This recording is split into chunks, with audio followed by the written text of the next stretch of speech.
रक्त। जंगल के पिशाच चारों तरफ से भूखे भेड़ियों की तरह झपट रहे थे।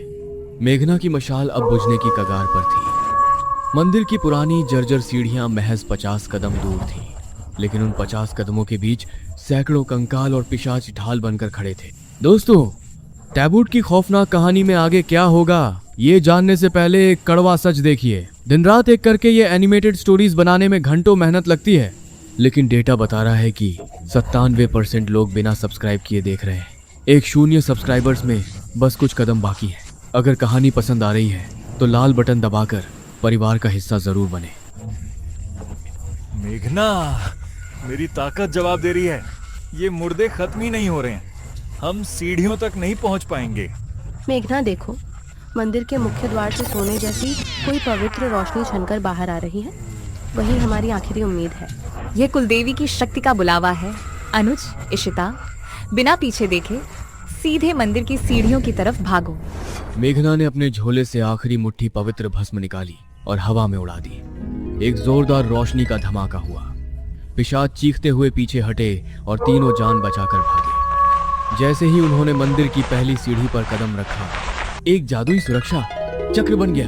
पिशाचों के चंगुल से छूटकर तीनों मंदिर के विशाल गर्भगृह के सामने पहुंचे, लेकिन मंदिर का मुख्य द्वार पत्थर की 2 विशाल मूर्तियों से बंद था। उन मूर्तियों के हाथों में लोहे के भारी गदा थे और उनकी आंखों में लाल पन्ने चमक रहे थे। है? बाबा ने कहा था कि मंदिर के अंदर सूर्य अस्त्र है, लेकिन यह द्वार तो पूरी तरह सील है। संभल कर इशिता, यह साधारण द्वार नहीं है। यह कुलदेवी के रक्त परीक्षण का द्वार है। इस द्वार को खोलने के लिए किसी ऐसे इंसान का खून चाहिए जिसकी रगों में निष्पाप भक्ति और बीरमपुर को बचाने के लिए बलिदान की भावना हो। हमारे गांव में हर घंटे 10 लोग मार रहे हैं मेघना।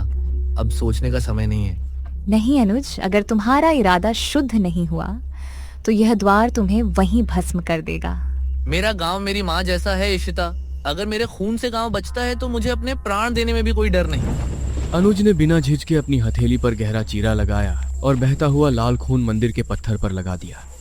पत्थर पर लगा खून धीरे धीरे सोने की तरह चमकने लगा और भारी दरवाजे खौफनाक आवाज के साथ खुलने लगे। मंदिर के अंदर कदम रखते ही चारों तरफ दिव्य सफेद रोशनी फैल गई। गर्भगृह के बीचों बीच एक ऊंची वेदी पर 3 मुख वाला दिव्य त्रिशूल हवा में तैर रहा था। सूर्य अस्त्र, उसकी चमक से पूरा मंदिर जगमगा रहा था, लेकिन उस अस्त्र के ठीक नीचे एक बहुत बड़ा भयानक काला नाग लिपटा हुआ था, जिसकी आंखें अंगारे की तरह जल रही थीं। मेघना, वह नाग, वह कोई साधारण सांप नहीं लगता। उसकी फन से जहरीला धुआं निकल रहा है। ये कुलदेवी का रक्षक नाग है। सूर्य अस्त्र को स्पर्श करने से पहले हमें माँ कुलदेवी का आशीर्वाद और अनुमति लेनी होगी। मेघना जमीन पर बैठकर मंत्र पढ़ने लगती है। सूर्य तेजसे नमः। जैसे ही मेघना ने मंत्र जप शुरू किया, वह विशाल नाग हवा में उठा और उसने अपना फन मेघना के सिर के ऊपर फैला दिया। उसकी आंखों से लाल रंग गायब हुआ और वह शांत होकर वेदी से नीचे उतर गया। रास्ता साफ हो चुका था। मेघना जैसे ही सूर्य अस्त्र की तरफ बढ़ी, अचानक बाहर आसमान में लाल चांद निकल आया। पूरे जंगल में एक भयानक गर्जना गूंज उठी। मंदिर की छत कांपने लगी और बड़ी बड़ी चट्टानें गिरने लगी।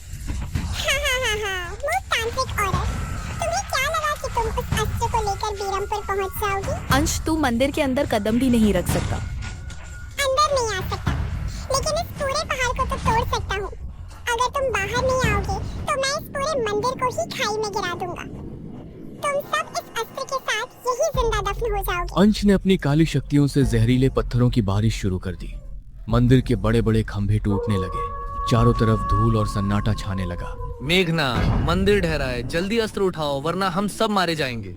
हे सूर्यदेव, हे कुलदेवी, बीरमपुर के मासूमों की रक्षा के लिए मुझे अपनी शक्ति दो। मेघना ने बिना डरे आगे बढ़कर सीधा तैरते हुए सूर्य अस्त्र को अपनी मुट्ठी में भींच लिया। जैसे ही उसने अस्त्र को छुआ, एक विशाल सफेद रोशनी का धमाका हुआ, जिसने पूरे जंगल के अंधेरे को चीर दिया।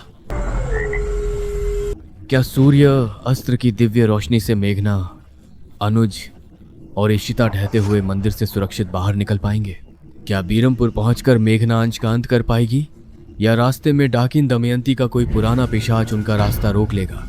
यह जानने के लिए देखिए टबूट का अगला धमाकेदार भाग, पार्ट 20। दोस्तों, अगर आपको एपिसोड 19 का यह सस्पेंस पसंद आया तो वीडियो को तुरंत लाइक करें, दोस्तों के साथ शेयर करें और रूहानी राज टीवी को सब्सक्राइब करके बेल आइकन दबाना ना भूलें। कमेंट में टबूट पार्ट 20 जरूर लिखें।